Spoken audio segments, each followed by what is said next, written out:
تو یعنی ہم حضور علیہ السلام کی پیدائش کی خوشی مناتے ہیں، ہم اللہ کے نبی صلی اللہ علیہ وآلہ وسلم کی ولادت کی اور پیدائش کی خوشی مناتے ہیں۔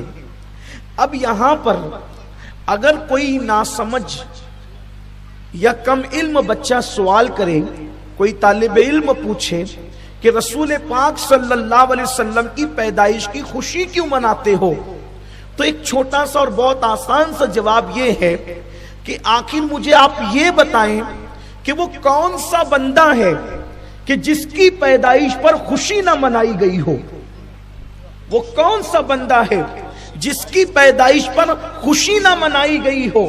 جو بھی دنیا میں بچہ آتا ہے اس کی خوشی ہر اعتبار سے منائی جاتی ہے۔ حمال کے گھر بچہ پیدا ہوگا تو کم سے کم خوشی اتنی ہوگی کہ ماں باپ خوشی منائیں گے، دادی دادا خوشی منائیں گے، اور اگر وہ بندہ اور پوزیشن والا ہے، اگر وہ بندہ اور پوزیشن والا ہے تو پھر رشتہ دار بھی خوشیوں میں شامل ہو جائیں گے۔ وہ بندہ اور پوزیشن والا ہے تو محلے والے بھی خوشیوں میں شامل ہو جائیں گے۔ ایم ایل اے اور ایم پی کے گھر بچہ پیدا ہوا تو ممکن ہے پورا گاؤں خوشیوں میں شامل ہو جائے، وزیر کے گھر بچہ پیدا ہوا تو ممکن ہے پورا ملک شامل ہو جائے۔ لیکن یاد رکھیں کوئی بچہ ایسا نہیں ہوتا جس کی پیدائش پر خوشی منائی نہیں جاتی، لیکن ہاں کچھ بچے ایسے ہوتے ہیں، ذرا دھیان سے سننا، توجہ فرمائیں، کچھ بچے ایسے ہوتے ہیں جن کی پیدائش پر نہ ماں کو خوشی ہوتی ہے نہ باپ کو خوشی ہوتی ہے۔ وہ بچے وہ ہوتے ہیں جو بن باپ کے اور بغیر شادی کے پیدا ہوتے ہیں، ان کی پیدائش پر کسی کو خوشی نہیں ہوتی، لیکن جو نکاح سے پیدا ہوتے ہیں، شریفوں کے یہاں پیدا ہوتے ہیں، شرفاء کے یہاں پیدا ہوتے ہیں، پہلا بچہ ہے تو خوشی منائی جا رہی ہے، دوسرا بچہ ہے تو خوشی منائی جا رہی ہے، تیسرا ہے تو خوشی منائی جا رہی ہے۔ یعنی دنیا میں کوئی بچہ ایسا نہیں ہوتا جس کی آمد پر خوشی نہ منائی جائے۔ اب آپ مجھے بتائیں جب للو پپو اور ٹپو کے یہاں بچے پیدا ہو تو اس کی خوشی لوگ مناتے ہیں، جب آمنہ کے یہاں رحمت للعالمین تشریف لائے، آمنہ کے یہاں رحمت للعالمین تشریف، کوئی بچہ ایسا نہیں جس کی ولادت پر خوشی نہ کی گئی ہو۔ لیکن ایک بات یہ ہے، ہاں کسی کے یہاں بچہ پیدا ہوتا ہے تو کچھ لوگ خوشی مناتے کچھ نہیں مناتے۔ مثال کے طور پر ایک کے گھر میں بیٹے ہی بیٹے پیدا ہو رہے ہیں، گھر والے خوشی منا رہے، الحمدللہ اللہ کا فیضان جاری ہے، کرم جاری ہے اور خوب برکت ہو رہی ہے، آمد ہی آمد ہو رہی ہے، لیکن پڑوسی کو ہے دشمنی اس سے، تو جب بچہ پیدا ہوگا اسے تکلیف ہوگی، مبارکباد بھی نہیں دے گا، منہ چڑھائے گا، منہ چڑھائے گا، تو آپ نے کچھ کہنے کی ضرورت نہیں، آپ سمجھ جائیں گے کہ آمد پر یہ جو مبارکباد نہیں دے رہا ہے اس کے چہرے پر تبسم نہیں ہے بلکہ چہرہ اتر گیا ہے، بلکہ لوگوں سے بھی لڑ رہا ہے، کیوں اس کو مبارکباد دیتے ہو، کیوں اس کو ارے مبارکباد دینے میں حرج کیا ہے، اگر خدا نے اس کو نعمت دی ہے تو مبارکباد دینی چاہیے، آپ کیوں منع کر رہے ہو؟ تو یہ منع کرنے والے کا نیچر بتا رہا ہے، اللہ نے اس کے گھر بیٹا عطا کیا، اسے خوشی نہیں ہوئی، اس لیے بیچارہ مبارکباد دینے سے روکتا ہے۔ آپ بتائیں پڑوسی کے بچے کے یہاں پہ بچے کی ولادت ہو اور پڑوسی چاہے کتنا بھی بڑا خطیب ہو، ادیب ہو، عالم ہو، ظالم ہو، کوئی ہو، اگر وہ روکے کہ مبارکباد نہ دینا، آپ کہیں گے یار کتنا جلتا ہے یہ کہ بچے کی ولادت ہوئی اور روک رہا ہے۔ بس ہم نے کسی کو کچھ کہنا ہی نہیں ہے، جس کو دیکھو نبی کی آمد پر مبارکبادیاں ہیں اسے نبی کی آمد کی خوشیاں ہیں، اور جو منع کر رہا ہے، اب آپ مجھے بتائیں کہ منع کرنے والے کے دل میں کہیں نہ کہیں نبی کی پیدائش کے حوالے سے دکھ ہے، بیماری ہے، درد ہے، جلن ہے، اسی لیے تو وہ روک رہا ہے، ورنہ میرے نبی تشریف لائے تو حدیث پاک میں آتا ہے کہ مشرق کے جانوروں نے مغرب کے جانوروں کو مبارکباد پیش کی، پتھروں نے خوشیاں منائی، کنکروں نے خوشیاں منائی، فرشتوں نے خوشیاں منائی، حتیٰ کہ اللہ نے خوشیوں کا اظہار اس طرح کیا کہ جس سال نبی کی ولادت ہوئی اس سال اللہ نے بیٹیاں پیدا نہیں فرمائی، 70,000 بیٹے ہی بیٹے پیدا فرمائے۔ اللہ خوشیوں کا اظہار فرما رہا ہے۔ آئیے الخصائص الکبریٰ میں کیا نبی کی پیدائش پر اللہ کوئی خاص کام کرتا ہے؟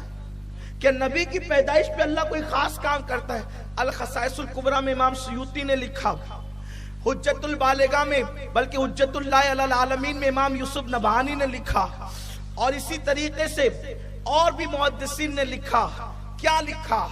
اس حدیث کی راوی ام المومنین اما جان عائشہ صدیقہ سلام اللہ علیہا ہے، فرماتی ہیں کہ جس دن حضور کی ولادت ہوئی اس دن ایک یہودی کسی کام سے مکہ آیا تھا اور وہ چلاتے پھر رہا تھا کہ اے مکے والو، تمہارے گھر میں کس کے یہاں بیٹا پیدا ہوا؟ آج اتفاق ربیع الاول کی 12 تاریخ کو اس دن کسی کے یہاں بیٹا پیدا نہیں ہوا تھا سوائے عبداللہ کے گھر کے، سوائے آمینہ کے گھر کے۔